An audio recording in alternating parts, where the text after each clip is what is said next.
Good evening में class 12 की प्यारे बच्चों। आज हम लोग चलेंगे जो हम लोग का पोएट्री वाले सेक्शन में पहली पोएम है माई मदर एट 66। आज हम लोग इस पोएम के important stanza based question answer को देखेंगे। मींस इस पोएम में जितने भी important stanza based question answer हैं, इसके साथ साथ यूपी बोर्ड 2022 एवं यूपी बोर्ड 2023 की बोर्ड परीक्षा में जितने भी स्टैंजा बेस्ड क्वेश्चन आंसर इस पोएम से बने हुए थे, आज की इस क्लास में उन सभी प्रश्नों को कवर करेंगे। और इस सेशन का हम लोग का इंग्लिश में टारगेट है 100 आउट ऑफ 100 मार्क्स लाना, इसलिए आपकी जिम्मेदारी और भी बढ़ जाती है। जितनी भी इंपॉर्टेंट क्लासेस आपको दी जा रही हैं, आप सभी इंपॉर्टेंट क्लासेस को अटेंड करोगे, किसी भी क्लास को आप मिस नहीं करोगे। और अभी तक जितनी भी इंपॉर्टेंट क्लासेस हो चुकी हैं, ये उनमें से कोई भी क्लास आपकी छूटी हो तो आप चैनल की प्लेलिस्ट में जाइए। चैनल की प्लेलिस्ट में जाएंगे तो वहां पर आपको इंग्लिश क्लास 12 इंपॉर्टेंट क्लासेस करके प्लेलिस्ट मिल जाएगी, जिसमें अब तक जितनी भी इंपॉर्टेंट क्लासेस चली हुई हैं, इस नए सत्र की सभी क्लासेस एक शेड्यूल वाइज लगी हुई हैं। तो जहां से भी आपका छूटा हो आप वहां से देख करके पूरा पर देखिए, आपका लिखा गया है ऊपर important stanza based questions. Means जितने भी important stanza based question answer हैं, सभी प्रश्नों को हमने लिए हुए हैं। यहां पर देखिए आपका स्टैंजा नंबर फर्स्ट, और इस पहले स्टैंजा के आधार पर यहां पर देखिए क्वेश्चंस हैं, मींस आपके प्रश्न हैं। और आपको पता है आपकी बोर्ड परीक्षा में एक छोटा सा इसी तरह से स्टैंजा देंगे, और उस स्टैंजा के आधार पर 3 प्रश्न पूछे जाएंगे। कितने प्रश्न पूछे जाएंगे?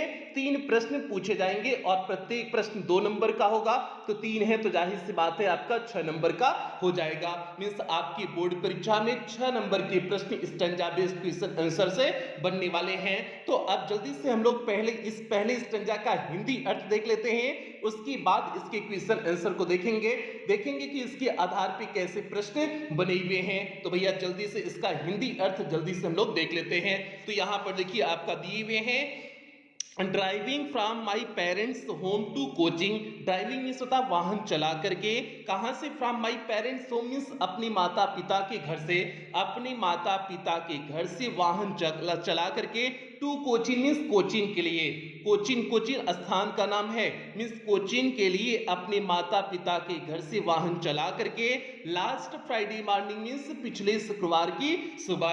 अब पूरे का अर्थ देख लीजिए, पिछले शुक्रवार की सुबह को अपने माँ बाप के घर से कोचिन को वाहन चलाकर जाते हुए या फिर जाते समय, आई सा माई मदर, मैंने अपनी माँ को देखा, बिसाइड मी मीन्स मेरे बगल, बिसाइड मीन्स होता है के बगल में, मैंने अपनी माँ को अपने बगल में देखा। डोज मीन्स जम्हाई लेते हुए देखा, डोज मीन्स होता है जम्हाई लेना, जम्हाई लेते हुए देखा। ओपन माउथ मीन्स खुले हुए मुंह से, खुले हुए मुंह से जो है जम्हाई लेते हुए देखा। हर फेस उनका चेहरा ऐसे रक्तहीन हो चुका था, ऐसे मीन्स होता है रक्तहीन होना, उनका चेहरा रक्तहीन हो चुका था। Like that of a carps means एक लाश के समान, कार्प्स मीन्स होता है लाश, एक लाश के समान उनका चेहरा रक्तहीन हो चुका है। तो यहाँ पर लाइक शब्द का प्रयोग किया गया है। फिगर ऑफ स्पीच कौन सा होगा? जो हो जाएगा सिंगली फिगर ऑफ स्पीच हो जाएगा।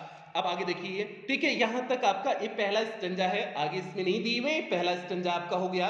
अब इस स्टैंजा के हिंदी अर्थ तो आपको बता ही दिए हुए हैं। अब इसके आधार पे कैसे प्रश्न बने हुए हैं, उन प्रश्नों को देख लेते हैं। तो यहां पर देखिए आपके सामने पहला प्रश्न है, from where was the poet driving and when. From where means कहां से, was the poet driving means कवित्री ड्राइव कर रही थी, वाहन चला रही थी, कहां से जो है कवित्री वाहन चला रही थी? तो भैया अपने माता पिता के घर से। एंड व्हेन और कब? लास्ट फ्राइडे मॉर्निंग मींस पिछले शुक्रवार की सुबह। व्हेन मींस टाइम पूछा हुआ है ना कब, तो लास्ट फ्राइडे मॉर्निंग हो जाएगा, पिछले शुक्रवार की सुबह। अब उसी चीज को देखिए, इस प्रश्न के उत्तर को इंग्लिश में लिखे हुए हैं, द पोएट वाज ड्राइविंग, कवित्री ड्राइविंग कर रही थी मींस वाहन चला करके जा रही थी, फ्रॉम हर पेरेंट्स होम, अपने माता पिता के घर से।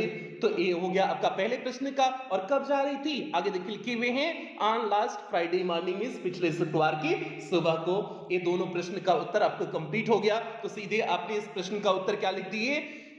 The poet was driving from her parents' home on last Friday morning। तो ये आपका इस पहले प्रश्न का उत्तर हो गया। बढ़ते हैं दूसरे प्रश्न की तरफ, देखते हैं दूसरा प्रश्न क्या है। तो यहां पर देखिए आपके सामने दूसरा प्रश्न आ चुका है। What was the poet's mother doing? Means कवित्री की माँ क्या कर रही थी? इन दी व्हीकल मीन्स वाहन में कवित्री की माँ क्या कर रही थी? तो भैया वाहन में कवित्री की माँ डोजिंग कर रही थी ना, जम्हाई ले रही थी ओपन माउथ से ना, खुले हुए मुंह से जमाई ले रही थी कि नहीं ले रही थी? स्टेंजा में दिया गया है ना कि जो है डोजिंग कर रही थी ओपन माउथ के साथ, मींस खुले हुए मुंह के साथ जो है जमाई ले रही थी। तो वही चीज आप इस प्रश्न के उत्तर में सीधे सटीक ढंग से लिखेंगे। प्यारे देखिए हमने लिखे हुए हैं the poet's mother was dozing, means कवित्री की मां जमाई ले रही थी विद ओपन माउथ मींस खुले हुए मुंह के साथ, इन दी व्हीकल मींस वाहन में कवित्री की मां खुले हुए मुंह के साथ क्या ले रही थी? जमाई ले रही थी। तो भैया ये हो गया आपके दूसरे प्रश्न का सीधे सटीक उत्तर हो गया। उम्मीद करते हैं सभी प्यारे बच्चों को अच्छी तरह से समझ में आ रहा होगा, कहीं कोई दिक्कत समस्या परेशानी नहीं आ रही होगी। आगे बढ़ते हैं तीसरे प्रश्न की तरफ। इस स्टैंजा के आधार पर अंतिम प्रश्न है भैया।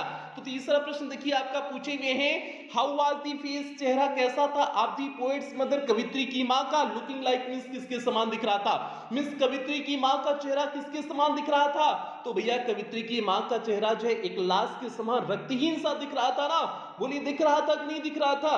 बिल्कुल दिख रहा था। प्यारे हमने आपको स्टैंजा की हिंदी अर्थ में बताए हुए हैं, तो उसी चीज को आप इस प्रश्न के उत्तर में लिखिए। देखिए क्या लिखे हुए हैं, The face of the poet's mother means कवित्री की मां का चेहरा was असिन मींस रक्तहीन था, like that of a corpse means एक लाश के समान। मींस जो है हो जाएगा कवित्री की मां का चेहरा एक लाश के समान रक्तहीन सा दिख रहा था। तो भैया ये हो गया आपकी तीसरे प्रश्न का सीधे सटीक उत्तर। एक बार जल्दी से और उत्तर देख लीजिए। The face of the poet's mother was Asin like that of a corps. तो इस तरह से आपका पहला स्टैंजा कंप्लीट हुआ और इस पहले स्टैंजा के आधार पर 3 प्रश्न पूछे गए थे और प्रत्येक प्रश्न 2 नंबर के थे। तो 3 प्रश्न जाहिर सी बात है आपका 6 नंबर का हो जाएगा। तो मतलब भैया पहला जो है पहला स्टैंजा कंप्लीट हुआ।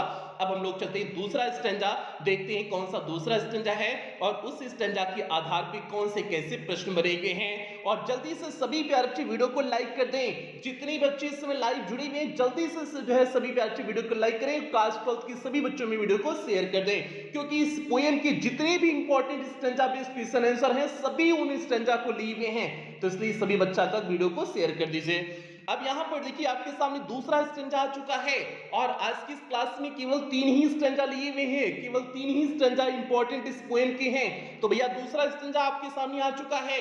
पहले हम लोग इस दूसरे स्टैंजा का हिंदी अर्थ देख लेते हैं, उसके बाद इसके क्वेश्चन आंसर की तरफ आगे बढ़ेंगे। तो भैया जल्दी से इसका हिंदी अर्थ देखिए क्या होगा इसका हिंदी अर्थ। एंड रियलाइज्ड और महसूस किया विद द पेन, दर्द के साथ, पेन मींस होता है दर्द, और मैंने अपने दर्द के साथ महसूस किया। इस बात को कौन कर रही है? कमला दास कर रही है जो इस पोएम को लिखी हुई है। मींस इस पोएम को जो लिखी हुई है कमला दास, वो जो है दर्द के साथ कर रही है, वही लिखी हुई है कि एंड रियलाइज्ड विद पेन, और मैंने दर्द के साथ महसूस किया that she was as old, कि वह उतनी बूढ़ी हो चुकी थी, सी लुक्ड, जितना वह दिख रही थी। मैंने महसूस किया कि मेरी मां उतनी बूढ़ी हो चुकी थी जितना वह दिख रही थी, बट लेकिन सुन जल्दी ही पुट दैट थॉट अवे, लेकिन जल्दी ही मैंने इस विचार को दूर कर दिया। पुट अवे मींस होता है दूर करना, थॉट मींस हो जाएगा विचार, लेकिन मैंने जल्दी ही इस विचार को क्या कर दिया?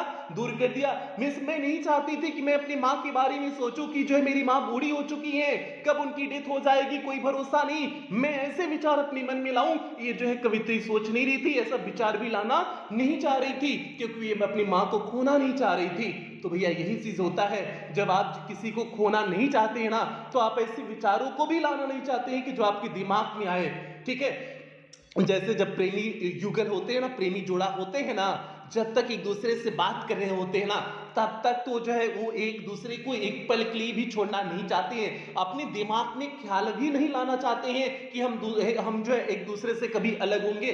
ठीक है, तो ख्याल भी नहीं लाना चाहते। तो वही कॉन्सेप्ट यहाँ पर भी है।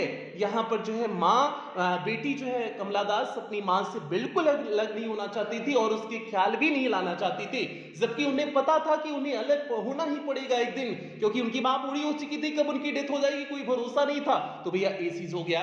उम्मीद करते हैं आप इस स्टैंजा का हिंदी अर्थ समझ गए होंगे। आगे बढ़ते हैं, इसके आधार पर कौन से प्रश्न बने हुए हैं उन 3 प्रश्नों को देखते हैं। तो यहाँ पर देखिए आपके सामने पहला प्रश्न है what did the poet realise, कवित्री ने क्या महसूस किया after seeing her mother's face, means अपनी मां के चेहरे को देखने के बाद। कवित्री ने अपनी मां के चेहरे को देखने के बाद क्या महसूस किया, तो भैया दर्द महसूस की हुई थी ना, कवित्री को दर्द महसूस हुआ था नहीं महसूस हुआ था, वही चीज यहां पर देखिए रियलाइज्ड विद पेन, दर्द के साथ महसूस किया, तो भैया कवित्री को क्या महसूस हुआ था, दर्द महसूस हुआ था। बोलिए महसूस हुआ था कि नहीं हुआ था, हुआ था भैया। तो आप इसी प्रश्न के उत्तर में लिखिए सीधे सटीक आप लिखेंगे, क्या लिखेंगे, देखिए लिखे हुए हैं the poet realised with pain, means the poet realised pain means कवित्री दर्द महसूस की after seeing her mother's face, means अपनी मां के चेहरे को देखने के बाद। कवित्री अपनी मां के चेहरे को देखने के बाद दर्द महसूस की, तो भैया ये हो जाएगा आपके पहले प्रश्न का सीधे सटीक उत्तर हो गया। आगे बढ़ते हैं हम लोग दूसरे प्रश्न की तरफ बढ़ते हैं, देखते हैं दूसरा प्रश्न क्या है। यहां पर देखिए आपके सामने दूसरा प्रश्न है, what did the poet feel, कवित्री ने क्या महसूस किया विथ रियलाइजेशन, मींस जो है अनुभव के साथ, जो है अनुभव के साथ कवित्री ने क्या महसूस किया, रियलाइजेशन मींस हो जाएगा एहसास, एहसास के साथ कवित्री ने क्या महसूस किया, तो भैया एहसास के साथ कवित्री ने यही महसूस किया ना कि उनकी मां उतनी बूढ़ी हो चुकी है जितना वह दिख रही है दिख रही है, यही महसूस की हुई थी ना। यहां पर देखिए अनसीन पैसेज इस जो है स्टैंजा नंबर 2 में देखिए दिया हुआ है that she was as old as she looked, कि वह उतनी बूढ़ी दिख रही थी जितना वह थी, जो है मींस वह उतनी बूढ़ी हो गई थी जितना वह दिख रही थी, तो यही महसूस किया था एहसास के साथ कवित्री ने ना। इसी चीज को आप इस प्रश्न दूसरे प्रश्न के उत्तर में लिखिए, देखिए हमने लिखे हुए हैं the poet felt with realisation, means कवित्री ने एहसास के साथ महसूस किया that her mother was as old, की उनकी मां उतनी बूढ़ी हो चुकी हैं एज सी लुक, जितना वह दिख रही थी। उन्होंने एहसास के साथ यह महसूस किया कि उनकी मां उतनी बूढ़ी जो है हो चुकी थी जितना वह दिख रही थी, तो भैया ये हो जाएगा आपके दूसरे प्रश्न का सीधे सटीक उत्तर हो जाएगा। एक बार और इस दूसरे प्रश्न का उत्तर देख लीजिए, उसके बाद हम लोग तीसरे प्रश्न की तरफ आगे बढ़ेंगे। प्रश्न का उत्तर कुछ इस तरह से, the poet felt with realization that her mother was as old as she looked.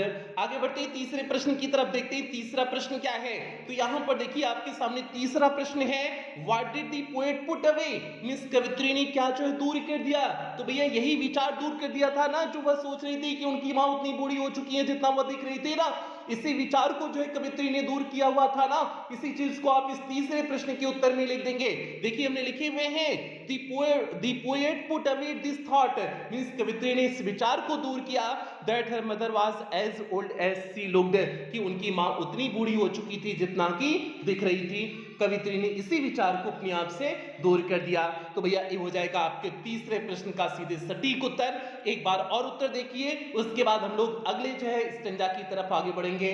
आपका प्रश्न का उत्तर हो गया the poet put away this thought that her mother was as old as she lived हो जाएगा। आगे बढ़ते भैया जल्दी से सभी प्यारे से वीडियो को लाइक करते हैं, लाइक करने में कोई ताही ना करें। और जो भी बच्चे पेड क्लास में एडमिशन ले सकते हैं बिल्कुल निसंकोच एडमिशन लेना, क्योंकि उसमें सारी चीजें बेहतरीन ढंग से आपको प्रोवाइड की जा रही है। तो यहाँ पर देखिए आपके सामने स्टेंजा नंबर 3 है, और ये स्टेंजा यूपी बोर्ड 2023 के एबी सेट में पूछा गया स्टेंजा है, तो भैया इंपॉर्टेंट है, इंपॉर्टेंट स्टेंजा है, और ये आज की क्लास का अंतिम स्टेंजा है। तो भैया अंतिम इंपॉर्टेंट स्टेंजा ध्यान से देखिए, आपका तीसरा स्टेंजा क्या है। पहले हम लोग इस स्टेंजा का हिंदी अर्थ देख लेते हैं, उसके बाद इसके क्वेश्चन आंसर की तरफ आगे बढ़ेंगे। तो भैया जल्दी से इस स्टेंजा का हिंदी अर्थ देखिए। तो यहां पर देखिए आपका है I looked again at her, मैंने पुनः उन्हें देखा, मींस कवित्री कह रही कि I looked again at her, मैंने पुनः उन्हें देखा। when मींस होता है रक्तहीन, पेल मींस पीला, मींस मैंने उन्हें पुनः देखा, वे रक्तहीन हो गई थी, मींस उनके शरीर में कोई खून नहीं दिख रहा था, पेल मींस पीली दिख रही थी। as late winter's moon means पिछली जो है सर्द चंद्रमा की तरह, पिछली सर्द चंद्रमा की तरह, मींस पिछले शीतकाल के चंद्रमा की भांति, पिछले शीतकाल के चंद्रमा की भांति वह जो है वैन और पेल दिख रही थी, मींस रक्तहीन और जो है पीली दिख रही थी। जब सर्द ऋतु होता है, क्यों यहां पर तुलना किया गया है, जब सर्द ऋतु होता है तो चंद्रमा बहुत कम दिखता है ना, इसीलिए यहां पर जो है इनके बीच में कंपैरिजन किया गया है पिछले सर्द ऋतु के चंद्रमा से। ठीक है, तो इस चीज हो गया। आगे देखिए, एंड फेल्ट दैट, और मैंने महसूस किया, ओल्ड फेमिलियर एज, अपने पुराने परिचित दर्द को महसूस किया। एज मींस होता है दर्द, फेमिलियर मींस हो जाएगा परिचित, और मैंने पुराने परिचित दर्द को महसूस किया। माय चाइल्डहुड फियर मींस अपने बचपन के डर, अपने बचपन के डर को मैंने पुनः महसूस किया। जब बचपन में आप छोटे होते हो तो माँ से अलग होने के बारे में आप कभी कल्पना भी नहीं कर सकते हो। आप सोचते हो कि आपकी माँ आपके पास हमेशा जो है बगल में बैठी रहे, आप उनके पास हमेशा रहो, ये आप महसूस करते हो, आप यही सोचते हो। और जैसे आपकी माँ जरा सा भी आपसे अलग होती है तो आप एकदम तड़प उठते हो, आप एकदम दर्द सा महसूस करने लगते हो। तो यही चीज प्यार के इस पोयम में है, यही चीज यहाँ पर कवित्री कर रही है कि मैंने पुनः उसी दर्द को महसूस किया जो दर्द मैं बचपन में जब थी, जो दर्द मैं महसूस करती थी जब मेरी माँ मुझसे अलग होती थी, या अलग होने के बारे में जब मैं सोचती थी, जो दर्द मैं बचपन में महसूस करती थी, उसी दर्द को मैंने आज भी क्या किया, महसूस किया। तो वही यहाँ पर कहा गया है कि and felt that old familiar etch, और मैंने पुराना परिचित दर्द महसूस किया। माय चाइल्डहुड फियर्ड, अपने बचपन के डर के दर्द को मैंने पुनः महसूस किया। बट ऑल आई सेड, लेकिन मैंने यही कहा, मींस कुल मिलाकर के मैंने यही कहा कि सी यू सून अम्मा, अम्मा जो है मैं पुनः आपसे मिलूंगी। जाते समय मैंने केवल इतना ही कहा कि मैं अम्मा आपसे पुनः आकर के मिलूंगी, मिस जल्दी आपसे मुलाकात होगी, जल्दी मैं वापस आऊंगी। तो भैया ये हो गया इस स्टैंजा नंबर 3 का हिंदी अर्थ हो गया। अब इसके क्वेश्चंस को देखते हैं कि इस स्टैंजा के आधार पे कौन से प्रश्न यूपी बोर्ड 2023 के जो है एबी सेट में पूछे गए थे, उन प्रश्नों को देखते हैं। तो यहां पर देखिए आपके सामने पहला प्रश्न पूछा गया था, how was the poet's mother compared, poet की मदर की तुलना कैसे किया गया था। तो भैया ओल्ड विंटर्स जो है, हाँ वह जो है लेट विंटर्स मून से तुलना इनका किया गया था ना, तो लेट विंटर्स मून कर देंगे, मींस जो है पिछले सर्द ऋतु की जो है चंद्रमा के समान जो है तुलना किया गया था, से तुलना किया गया था। तो देखिए उसी चीज को लिखे हुए हैं, the poet's mother was compared, means कवित्री की मां का तुलना किया गया था एज वेन, मींस रक्तहीन के रूप में, पेल मींस पीले के रूप में, as a late winter's moon, जैसे जो है पिछले सर्द ऋतु, पिछले शीतकाल की चंद्रमा के तरह, पिछले शीतकाल की चंद्रमा की तरह रक्तहीन और पीले कलर से इनका जो है तुलना किया गया था। तो भैया ये हो जाएगा पहले प्रश्न का सीधे सटीक उत्तर। आपने क्या लिखा एक बार और देख लीजिए, उसके बाद दूसरे प्रश्न की तरफ आगे बढ़ेंगे। प्रश्न का उत्तर कुछ इस तरह से, the poet's mother was compared as wan pale as late winter's moon. आगे बढ़ते हैं दूसरे प्रश्न की तरफ। यहां पर देखिए आपके सामने दूसरा प्रश्न आ चुका है, what did the poet feel, कवित्री ने क्या महसूस किया। तो भैया कवित्री ने अपने बचपन के डर को महसूस किया था कि नहीं किया था, बोलो महसूस किया था कि नहीं किया था, किया था भैया। तो आप उसी चीज को लिखिए, कवित्री ने अपने बचपन के डर को महसूस किया था। तो देखिए हमने लिखे हुए हैं, दी पोएट फेल्ट, कवित्री ने महसूस किया हर चाइल्डहुड फियर, अपने बचपन के दर्द को महसूस किया, कवित्री ने अपने बचपन के दर्द को महसूस किया। तो भैया ये दूसरे प्रश्न का उत्तर हो गया। अब बढ़ते हैं लोग तीसरे और अंतिम प्रश्न की तरफ। आज की इस क्लास का अंतिम प्रश्न भैया, what did the poet feel, अंतिम प्रश्न अच्छा यहां पर है, what did the poet do, means कवित्री ने क्या किया, at the time of farewell, means विदाई के समय, विदाई के समय कवित्री ने क्या कहा, क्या किया। तो भैया विदाई के समय यही कहा हुआ था, सी यू सून अम्मा, पुनः आपसे मिलूंगी, and all she did was smile and smile, और जो भी वह की थी केवल मुस्कुरा रही थी। ठीक है, यहां पर तो आप यहां तक ही लिख सकते हैं, सी यू सून अम्मा, यही जो है अंत में कवित्री ने कहा हुआ था। बाकी all she did smile smile आपका आगे की लाइन में दिया था, लेकिन इस स्टैंजा में वो लाइन नहीं दिया गया, तो आप इसे नहीं लिखेंगे तो कोई दिक्कत नहीं है, आप यहीं पर समाप्त करेंगे इस प्रश्न के उत्तर को। At the time of farewell the poet said see you soon अम्मा, यहीं तक आप लिखेंगे इस प्रश्न के उत्तर को। तो भैया ये हो गया तीसरे प्रश्न का सीधे सटीक उत्तर हो गया। उम्मीद करते हैं सभी प्यारे बच्चों को अच्छी तरह से सभी प्रश्न समझ में आ गया होगा, कहीं कोई दिक्कत समस्या परेशानी नहीं हुई होगी। और पेड क्लास में अच्छे पहले ही करा दिया गया, पेड क्लास में सारे जो है आपकी स्टैंजा की करा दिए गए हैं, कोई भी स्टैंजा का नहीं छोड़ा गया है। तो इसलिए जो भी बच्चे एडमिशन ले सकते हैं बिल्कुल अच्छा आप एडमिशन ले लेना, क्योंकि सारी चीजें एकदम बेहतरीन ढंग से प्रोवाइड की जा रही है, तो ये आपकी जिम्मेदारी है, ले लेना। अब एक बार पेड क्लास में एडमिशन कैसे लेंगे पूरा जो है आपको प्रोसेस बता देते हैं, फिर क्लास की समाप्ति करेंगे। तो सभी प्यारे बच्चे वीडियो को लाइक कर दें, चैनल पे जो भी बच्चे चैनल पे नए आए चैनल को सब्सक्राइब कर लें, और सभी प्यारे बच्चों में वीडियो को शेयर कर दें। और कुछ बेहतरीन लाइनों के साथ अब क्लास की समाप्ति करेंगे। आपके पहले कदम से ही पता चल जाता है कि आपकी सफलता कितनी बड़ी होने वाली है। तो इसलिए बच्चे अभी से आप एकदम बेहतरीन वे से मेहनत करिए, शानदार तरीके से मेहनत करिए, और अभी से आपका पता चल जाएगा कि आप सत्र के अंत में कितनी मेहनत कर सकते हैं, कितना आपका अच्छा पेपर जाएगा, कि आप जिले के टॉपर बनेंगे, प्रदेश के टॉपर बनेंगे कि नहीं बनेंगे, ये अभी से डिसाइड हो जाएगा। तो इसलिए बच्चे अभी से आप शुरुआत से लगातार मेहनत करते रहिए जब तक आपकी बोर्ड परीक्षा नहीं हो जाती है। और और यही मेहनत की सभी बच्चों से उम्मीद करते हैं और इन्हीं उम्मीदों के साथ सेशन की समाप्ति करते हैं। मिलते हैं किसी अन्य इंपॉर्टेंट क्लास के साथ, मिलते हैं। तब तक आप लोग अपना ध्यान रखें, अपने परिवार का ध्यान रखें। लव यू ऑल प्यारे बच्चों।